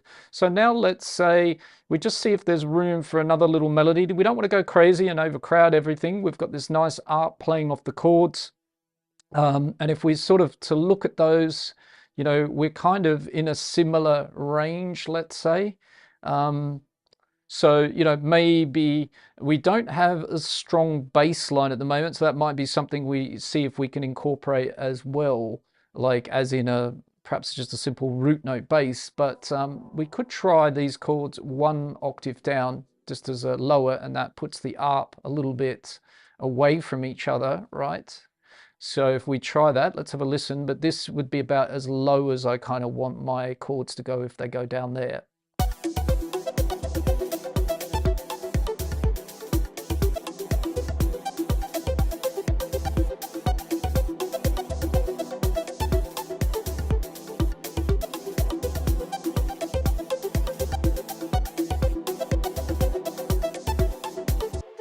I think it's also crying out for a nice open hi-hat, so let's do that while we're in here. Let's get in and see if we've got a nice open hi-hat somewhere handy that we can just make an offbeat kind of open hi-hat perhaps. Let's see what's in this dope 808 kit. What have we got? So toms and shakers and stuff, but we're looking for a classic kind of bit of an open hi-hat. Maybe we'll skip that folder because I didn't see anything in there, and we'll just do a search for an open hi-hat, one shot hi-hat. Let's find something nice and splashy.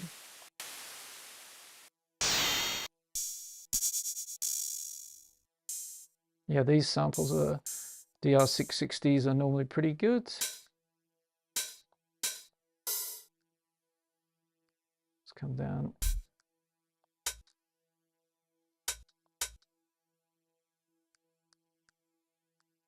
Sometimes it might even be easier just to go straight to a source of those, maybe. Let's see what happens if we do PML. Okay.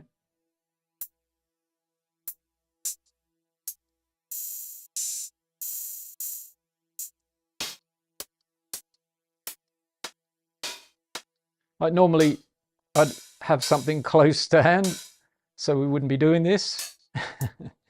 Wasting time, but I'll find something in a second. Maybe this one. So let's have a try this one.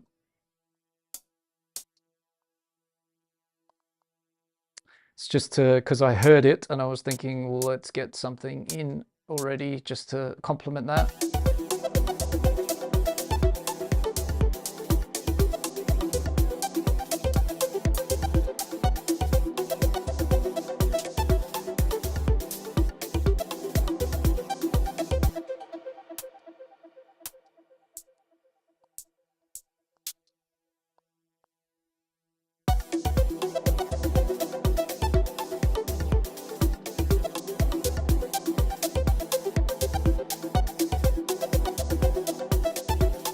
Could be more powerful than that, but that will get us a little bit of feeling there for now.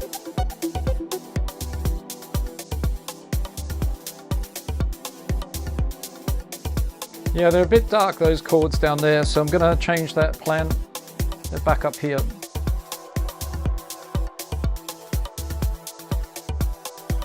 Can change the instrument though as well, so. Okay, so now we're going to work on like a little bit of an extra melody to go in here. We're in E minor today. Just going to have a quick pause, about 30 minutes to run, everybody. Lightning effect maybe needs pianos. Yeah, pianos would be nice. I could hear those in the breakdown. That's a good suggestion. It's always nice to put some real piano in there, right? So maybe, given that, yeah, piano's on the menu for a second, maybe we'll just do this melody with the piano, and again, then we might swap it out. But piano is a good shout for sure for organic house, as you know, again, if you're looking to put maximum kind of organicness into the track, pianos and real instruments. That's one thing I've been conscious of here so far, right? It's not too electronic and not too synthy. You know, we've got drums, shakers, hand percussions, nice kind of acoustic sounding splashy hi-hats, a dirty sort of kick, nice punchy kick, another sort of organic-y sort of hi-hat, nothing too electronic. The most electronic thing is our friend the echo with the spectral resonator. That's kind of nice because that adds a little bit of contrast, right? So I actually kind of like that. So E minor.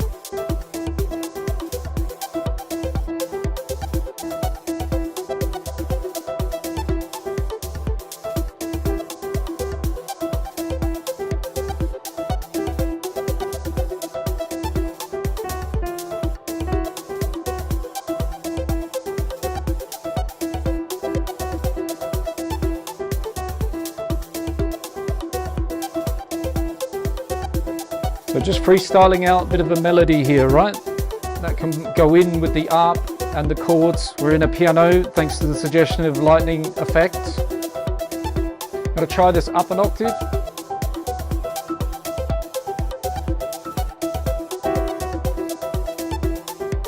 Let's write it down here and then we'll play around with that in a moment.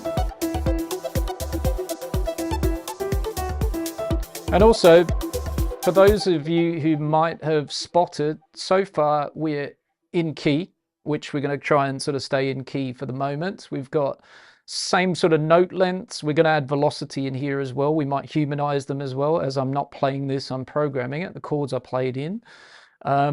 So here we've got a bit of a chord at the moment. These two are the building blocks of the triad, and we've got an octave up here. This one is not...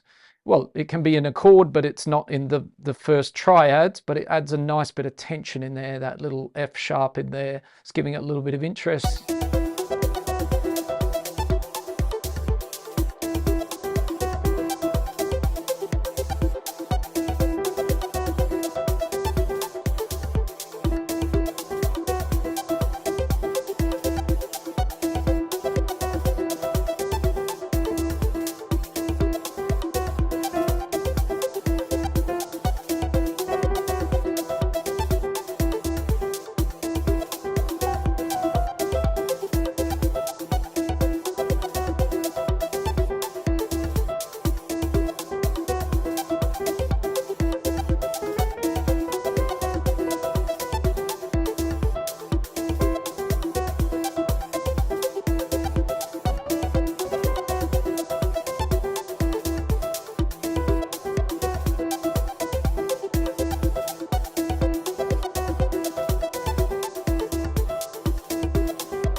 So yeah, just improvising a little bit of a E minor kind of melody here with the piano over the top of everything else we've got. Just checking in with the chat here. I meant there should be a difference in hit hardness in the hi-hats. There's velocity in those for sure, already included there. Slice plus slice, manual plus C0 notes. I'm kind of sure what you're talking there. Other things, reverb, delay, chorus, can you push high scale? You lost me a little bit, lightning effect there, but I'm not sure where you are or what you're thinking about at the moment, but all good. As I said, if you want to pop a question in there, put it in there, but I'm not kind of following quite what you've got there.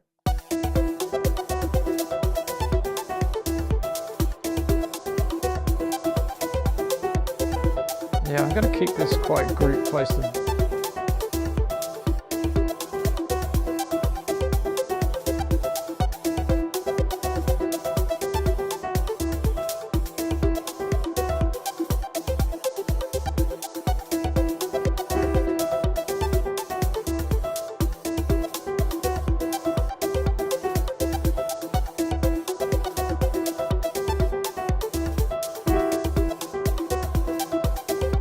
Try inverting these guys.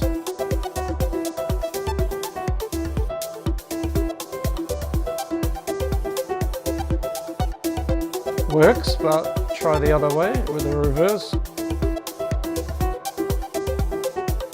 I think I prefer that.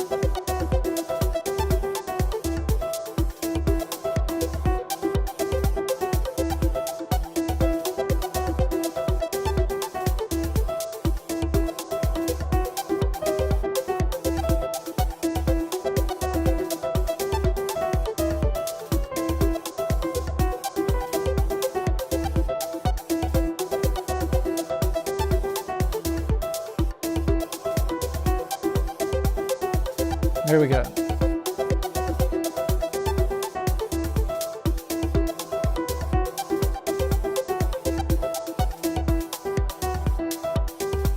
So let's strip it back a bit.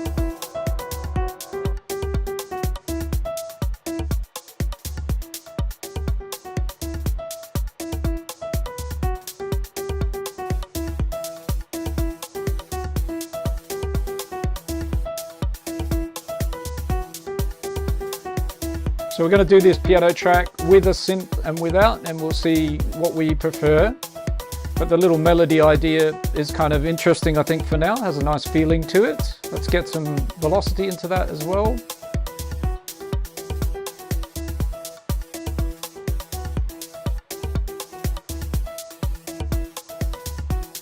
Humanize it a bit. Let's try out the other.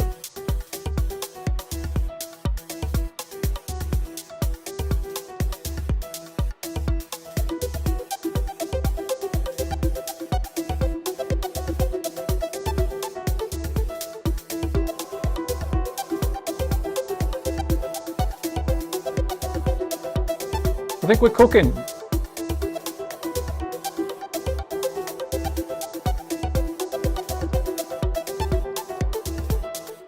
Yeah, the bass line idea, if we're going to put in a bass line, it might just be a simple root note following the chord progression, because I'm kind of using this dirty kick over here just to give a little bit of bass in this track. It's not, I didn't want to put a synth bass in this. Didn't want to turn it into like a, you know, more melodic house track with a plucky sort of synth bass. So we kind of got this percussion between that dirty kick and the kick drum itself. So, but we could have a little layer in there, maybe of, as I said, a root note bass. We can try that out in a second.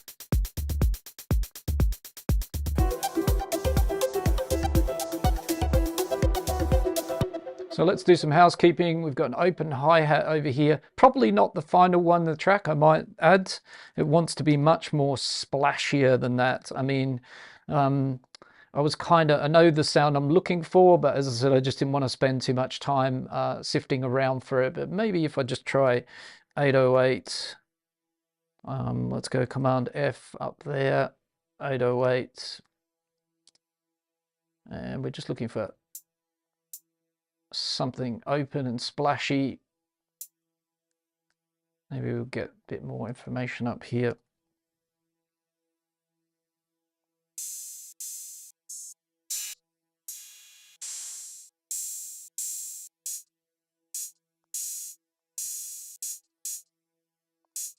Nearly. Maybe this one. Just want a bit more.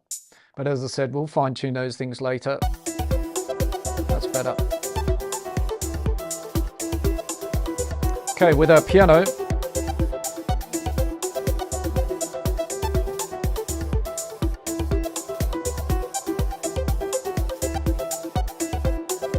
if we just keep it pretty neutral in its sound,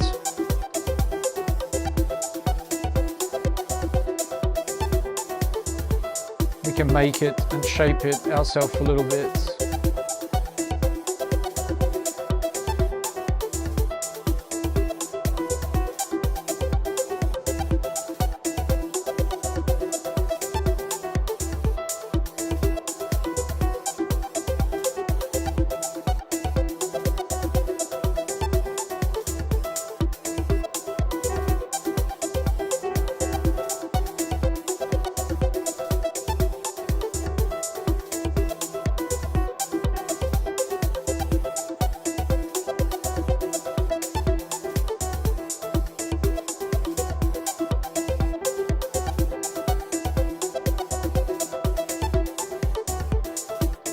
Going to manually adjust the velocity. The velocity is super important with the piano. If you think about playing the piano, it's all about expression and how soft and hard you hit the keys.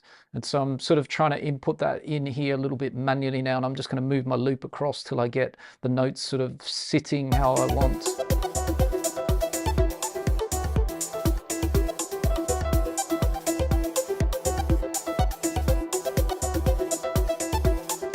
Changing the accent, like I wanted this one to be louder.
Okay, just a sip of water. Miri Berlin sounds great. Hey, how you doing? Nice to see you in the chat here. Lightning effect, as better, perks will be better, or congas. Congas could be nice to throw in here, step by step. Yes, I agree. If the piano consists of a few notes, it will be more clear and organic. Could well be. For now, it's just kind of like, you know, when you do these ideas from scratch, they're, you know, just to get the ball rolling a little bit. But if we're to analyze a bit of what we got going on, we've got kind of all of that condensed in. There's our harmonies and melodies. They are all kind of living also a lot in the same space. I don't hear too big of problems at the moment, but we might not have them all playing together at the same time, and they might all sort of vibe off each other. But the idea, mainly it's a sort of intuition of the feeling at the moment.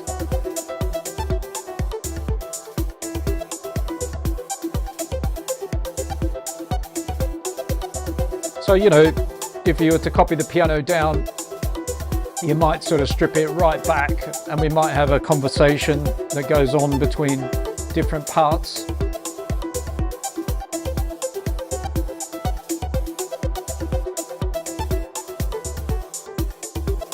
So So we might do a call and response thing with the arpeggio perhaps, you know, so there's lots of ideas that could happen. So the piano's happening first, and then in bar 2 and 4 nothing. So in the ARP we could say bar 2 and 4 are what happens, and here nothing, right? So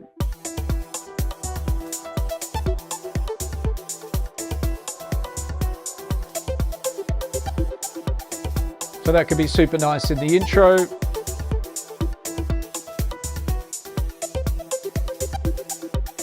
And with the chord progression, maybe we take out the thirds,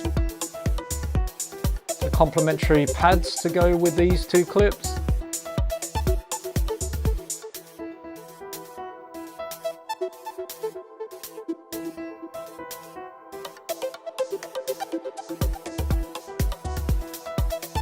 So quickly like that, we can have a whole new scene. So let's just see what happens also if we pop in a bass here and we do a little extra track here as well that could be a bass that happens sometimes. So let's have our chord progression over. And literally what we're going to do is have the chords, the bass follow chords. And let's say we do chord tones. So we just mute some notes in the chord. Let's maybe have to start with this little pattern, or actually what could be really nice is we do it like that little voice leading that's going on in the chords. So the bass does this, da, da, da, down. And then we bring all of those down a couple of octaves and we see if that's too low, but that might well work. And so when I speak about chord tones, at the moment I've used the chord progression and I've just essentially taken notes out of all the chords. So it's not even a root note bass. If we play it like that, it's going to be a bass that plays chord tones in the same leading as inside of the chords and the chord progression. That makes sense. If it was all of those notes, it would be a root note bass, and that would be pretty boring, to be honest, just on the E only. So let's try this as a starting point. Again, this is all just starting points, right? It's kind of nothing set in concrete or that we must do what is here, but we're just trying things out, seeing if we can take our organic house idea a little further or whether it needs a bass. Again, I've got a little bass sound I quite like over here, so let's try that.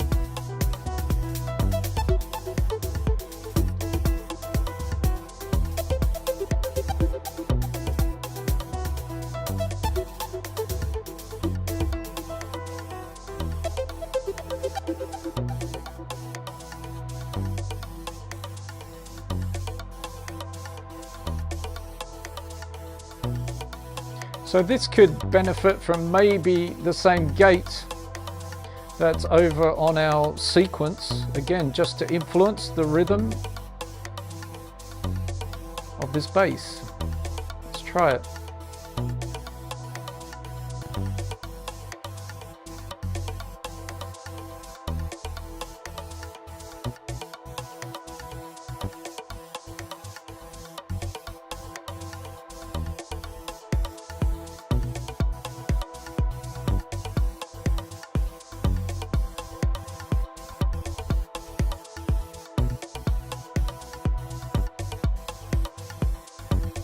That kind of sounds interesting. We could do that by chopping the notes up as well.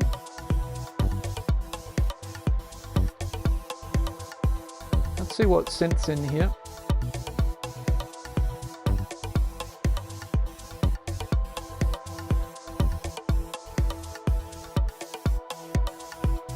Okay, just getting a feel for what the instrument's doing.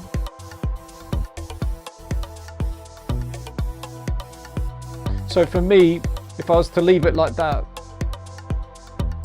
it would be a bit too static for me.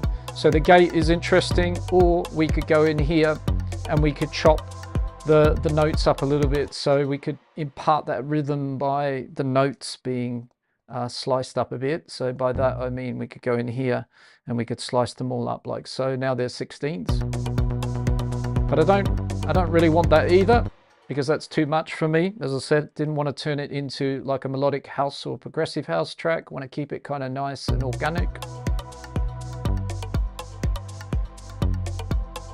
So I actually think some gate or sidechain or a bit of something, like if I was to put Nicky Romero kickstart on here.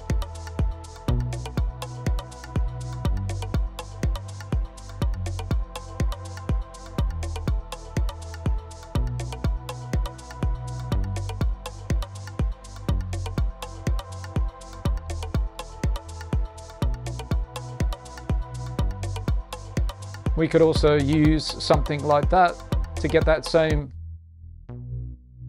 movement, right? Because it's very sustained and static here. So I do want that to groove a bit if I'm going to have the bass in there. Ramon Martinez sounds great. Thank you very much.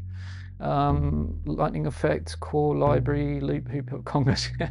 Yeah, well, congas are squeezing more stuff in as well. So that might be something for a future episode, more percussion. But I think the congas, pitched congas, could be really interesting. So yeah, bass, I think with the gate is kind of quite interesting, right?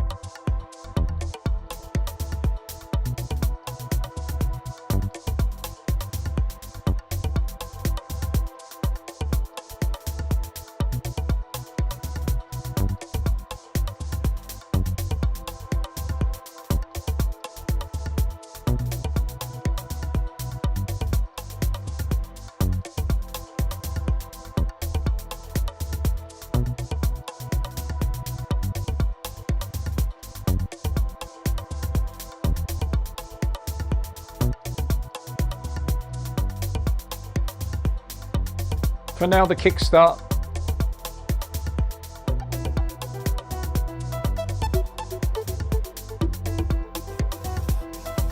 Okay, let's hit play on our peak scene, like everything at the top here where we kind of have our max.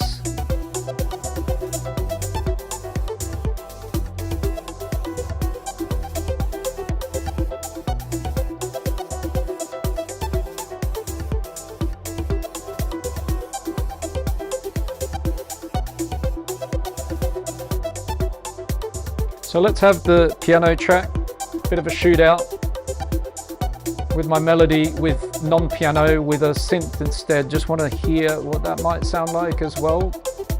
As originally I was going to put something like analog here or operator.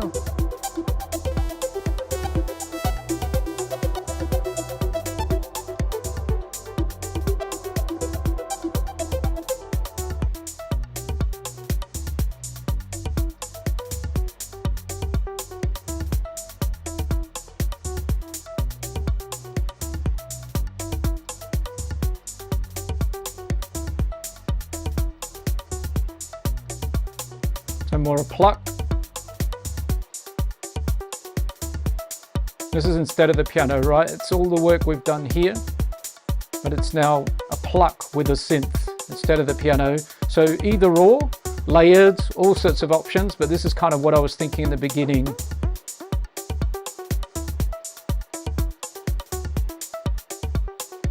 But I'm going to keep it nice and kind of analog and warm, nothing too electronic and crazy lead sort of sound or anything like that, twisted or warped.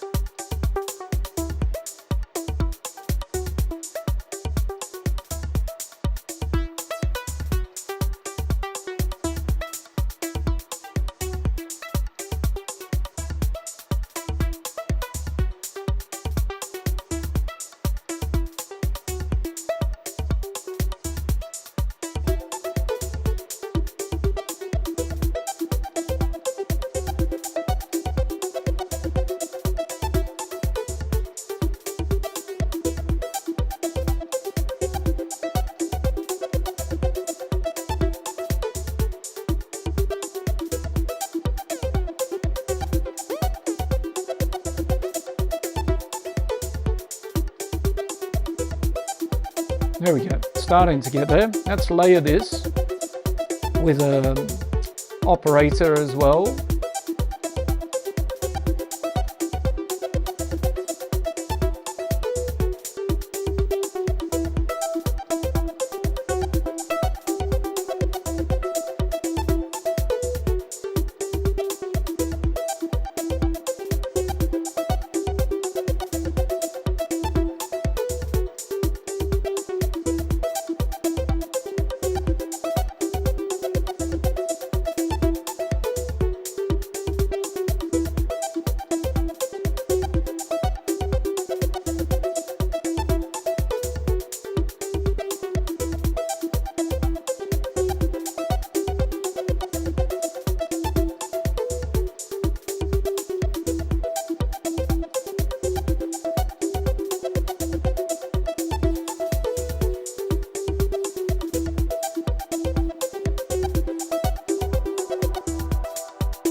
Just making a few adjustments here to the operator. So what I'm doing is I'm using the operator as a subtractive synth here, and I'm layering it. So here it's working with two oscillators together. I can detune them apart a little bit. One's a sawtooth, the other's a sine. They've got different envelopes as well.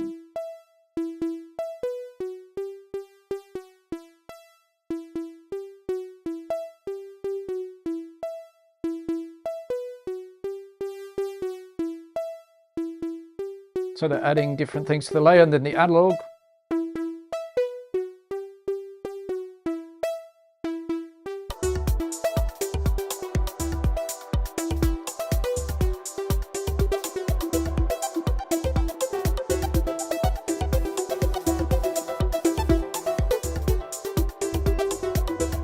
Why not just chuck everything in there and see what happens? But actually, again, the piano is in there as its own layer now. And I quite like that with the synths playing the same pattern. That kind of sounded interesting there, but it did threaten this noise sequence as maybe being a bit too much, which I quickly muted there. So let's kind of unpack a bit now at the end here. What's kind of working a little bit, what could be in different scenes. So we've already built sort of something down here that's a little bit different, right? So we've got kind of a B to the A down in here.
Yeah, so now the call and response here maybe works a lot better if we include the piano.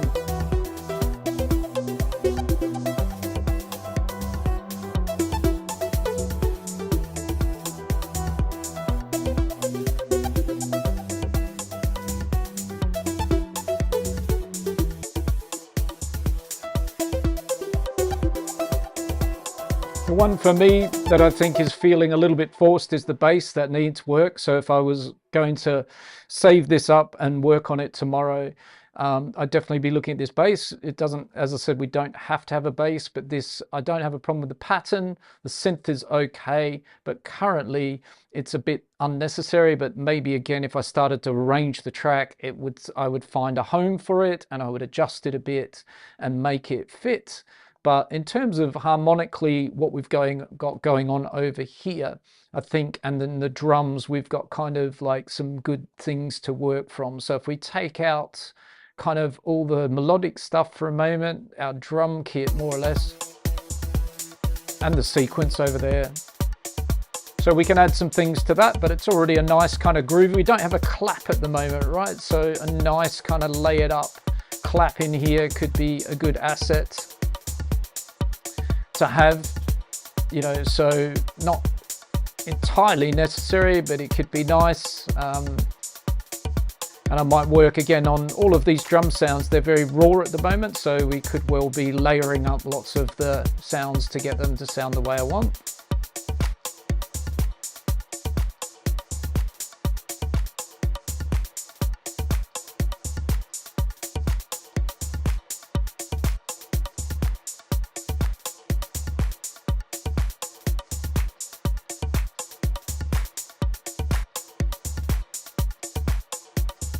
nearly that one. Perhaps this one for now. Something very muted and tight. So quick addition of a clap.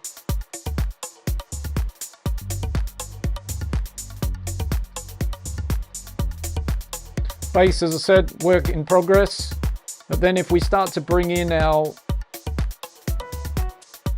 first thing, which is our chord progression on the pads, and let's say we sequence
a few little tweaks here.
Putting a little original fill on the end there. So on that note, I think we've got a nice kind of platform here to work on. This would be a track, that would be really interesting to, as I said, generally what I would do now is do a quick little jam around with it and render it out to audio, so we can kind of do that while we're listening back.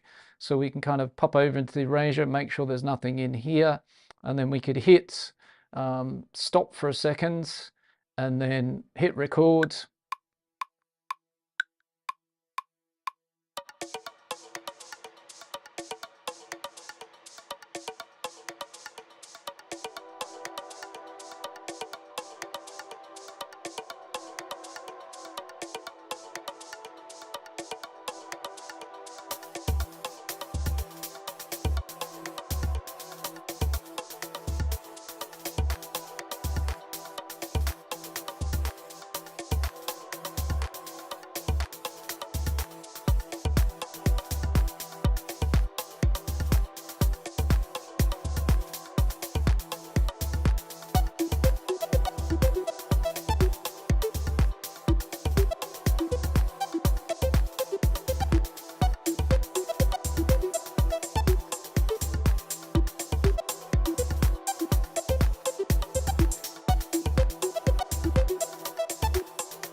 There we go. So a little run through there, and then we've got that all over here. And then what I would do is freeze that or bounce it out to audio, and I'd listen back to that in about 7 days' time and decide what is the plan of action from there. Because right now it's an idea and it's probably a good foundation in there. But as I said, that's a good little trick I think that I would really highly recommend is, getting it out of the DAW, putting a date on it, rendering it out, as I said, to audio now, listening back in about 7 days with the vision of like, if I'm going to open that up, what am I going to be doing? What is the rest of the tune? Do we have all the parts here? Is it ready to turn into an arrangement and move on from there? But I'm pretty happy with the progress of that during today's stream. And of course, a big thank you to all of you here. Lightning Effect, I must leave. Nice to meet you. Bye, dear friends. Bye to you as well. So Xavi Diaz, great to have you as always. Gleb, nice to have had you on board. DJ Normal Norman, as always. Yeet Bora, great to have met you and nice to have you in the stream as well. Miri Berlin, as always, a pleasure. Ramon Martinez, also también. So on that note, we're going to sort of wrap things up for this week's Organic House. Do remember, folks, if you weren't in last week's live stream, we had a discussion. I am going to be doing live streams still on the channel. My goal is to help you as much as I can. It just won't be at the frequency of every single Sunday and every week. There's still a post on my YouTube community tab where you can participate and let me know. But there was two options that I floated the idea of last week. That is one longer stream at the last Sunday of the month, or two maybe shorter streams in 2 weeks during the month. So second Sunday and the fourth Sunday. So what I'm thinking at the moment is to start with a trial of the second and fourth Sunday. So June 8th and the 22nd, back for a live stream. See how that goes. Might have to move it to one stream at the end of the month on the last Sunday of the month for a longer duration, maybe 4 hours. Like I would take this track, go away, have a cup of tea or something now and come back and work another couple of hours on it, which of course they always end up on my channel and you can watch back in replays and dig in 1 hour at a time if you need to get from the beginning of the stream to the end. So if you feel like letting me know something about that, as I said, jump on the YouTube community page, find the post, it's pretty well up there, and let me know, or comment below this video, let me know your thoughts on that. As I said, the main thing is the reason for changes, of course, getting busier. I write a newsletter in and around everything that goes on here on the channel, and I'm also posting a shorter video once a week. And at the end of the day, I want to give the most value I can, and the quality needs to stay the same for me. Otherwise, there's no point doing it, right? So if I take on too much, in the end, the quality suffers. I've got plenty on already, so that's the reason for these changes. Great to have all of you on board. I'm very grateful. I appreciate you all. And those who've been here from the very beginning to those of you who are new here. So on the last note here, in this video today, I've kind of shown you the basics of one of many creative workflows, or starting a track from scratch. In my coaching sessions, where I work with artists, producers, DJs, and performers, we dive a lot deeper into Ableton Live and sound design, and it's all tailored to your specific needs. So if you're interested in accelerating your progress with some personalized guidance, there is a link down below where you can book a free call with me and we can chat about all those good things. As always, friends, don't forget to like, comment, and subscribe to the channel, and I'll see you very soon. Take care, everybody. Keep on creating, and I'll see you, as I said, very soon, everybody. Bye for now. Ciao.